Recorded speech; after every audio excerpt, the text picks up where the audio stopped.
I grew up in a town that's called Stock City. I currently live in a town called Reykjavik. It's 25 minutes away, more south. There only live about 500 people there, but here in Reykjavik, 2,500. So this is a big change for me, going from 500 people to 2,500. So basically, it's like, every time I go outside of Iceland, I'm looking forward to come home. But I've learned to appreciate it a little bit more, enjoy the journey a little bit.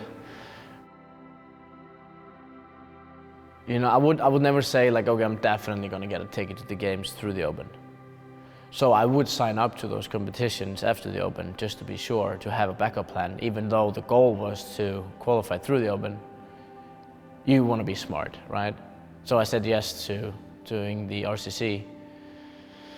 And I was also going to Lowlands and the Italian Showdown and all those competitions. But then I got the ticket, so I kind of, wouldn't make sense to compete at those competitions. But since it's in Iceland and it's the first time we have sanctionals here, so of course I want to be here.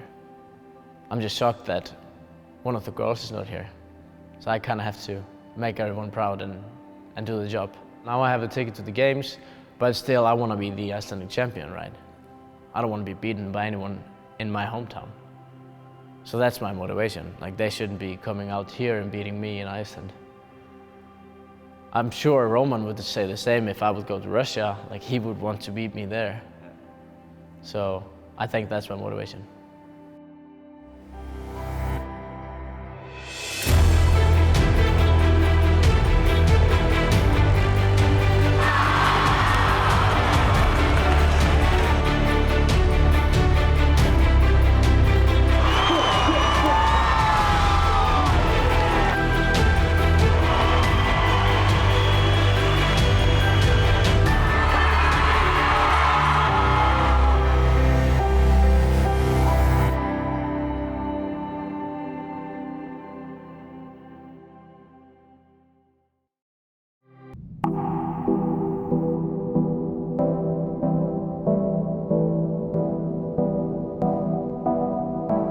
All Icelandic people have this strong sense of pride. And I think this strength that was needed to survive in like this rock in the middle of the Atlantic is still it's present in all of us. We also grew up in the belief that it's not the size that matters, it's the heart. What makes Iceland so special is that we're a very small nation. We're only 330,000 people in total, but we still believe that we can just achieve anything that we want. Just for us to get to host this, and we got to have, like BK and 30 and some of our Icelandic competitors, there's always something that like I told you, ignites something in people and ignites a flame. And for the Icelandic competitors to get to have that standard and have this here in Iceland, I bet today's the day that they're like, okay, I'm ready to go to work, and we'll have a new generation that will come up. We're strong by nature, and I think we're competitive by nature. We always want to do better, and we have that rock belief that we can achieve anything. What role does Iceland play? So let's go kind of back in time to 2009. CrossFit itself as a training protocol is fairly young. You've got maybe a couple thousand CrossFit affiliates that are spread throughout the country, certainly of the United States, maybe a couple international. But the sport itself is only 2 years old, certainly not international. And all of a sudden at the 2009 CrossFit Games on a small dusty ranch in California, this blonde Amazonian looking woman shows up and just starts dusting the competition. This wasn't bad, this was easy. This was easy?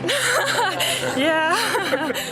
So fast forward now, 9 years later, 8 of the podiums to the CrossFit Games, 4 of the championships belong to Icelandic women. CrossFit Games champion is Katrin Davidsdottir. Repeat champion, Annie Thorisdottir. And since then, the women of CrossFit, led by Annie Thorisdottir in that first year, have grown to take over the sport. They are far and away the most dominant force in the CrossFit Games.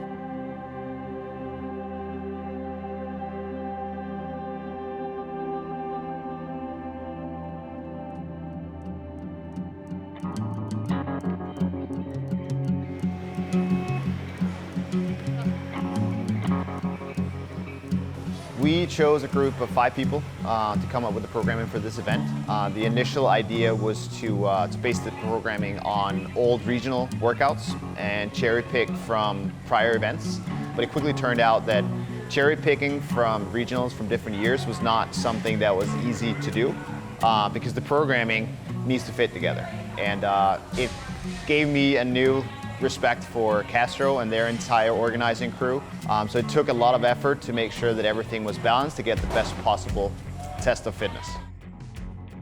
When I first found out that we got to have this event, my immediate reaction was yes, of course we will do this, we will make this happen. And then I started thinking, okay, now who is going to be able to make this become a reality? So I reached out to Hjörtur. He was the first one that I reached out to, and his response was perfect. He was like, yes, we will make this happen. And then I've worked with Svana on a few events in the past, and I know her work ethic and the way that she functions, I just love it. And she became a part of the event. And then Snorre, he is marketing manager, like a guru when it comes to marketing these events and making cool footage, and that's what we wanted this event also to be about, showcase Iceland. So these 3 people coming together was, yeah, that was what this competition needed. We had some extremely competent guys take charge on all the logistics. It hasn't been me and Annie doing the majority of the work. We've been responsible for the programming side of things and making sure from an athlete perspective that everything works out as well as it possibly can. But lighting, screens, all that stuff that creates the spectator experience, that we have kind of like pushed to other people. But I could not be more excited about this weekend to come. I think we're going to be able to put up a really good show, something that people will remember. I think because of this competitive nature that we have, CrossFit fits so perfectly with the nation. I feel like Iceland is the land of CrossFit. Therefore, I feel like it's so cool that we get to bring such a big event finally into the CrossFit community in Iceland and into the Icelandic community.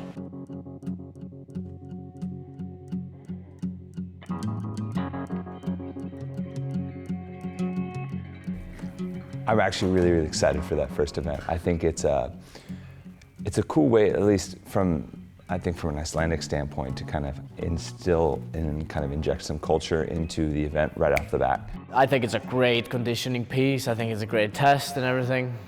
That's mine to win. I texted Bjorgvin before this started. I said, hey, what do I got to wear? You know, what kind of shoes for this mountain run? And he's like, a nice pair of shoes, a sweatshirt and some pants, and you'll be fine. And I said, you know, when I win this event, I'll thank you in the interview.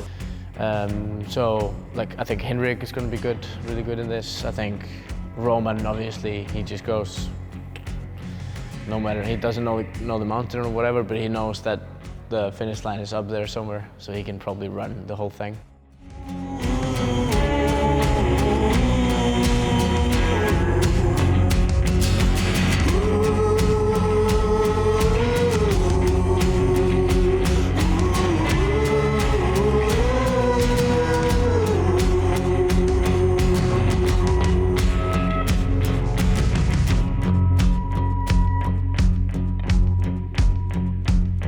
Done wrong, got no excuses.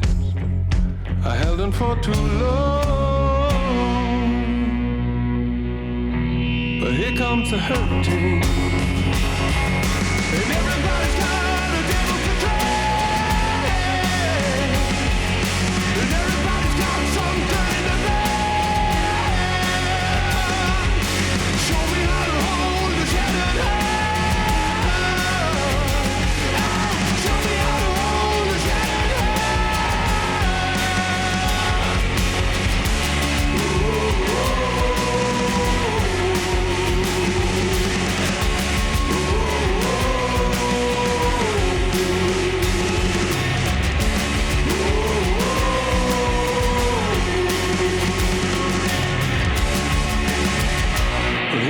was the hurting. It was worse than I thought. Worse than in training.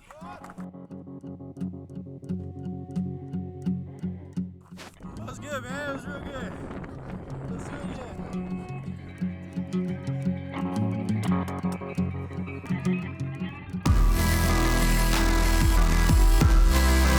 I would love to get a sniff at 300.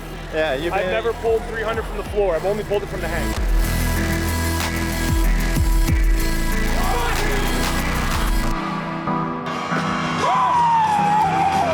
Lifetime, baby.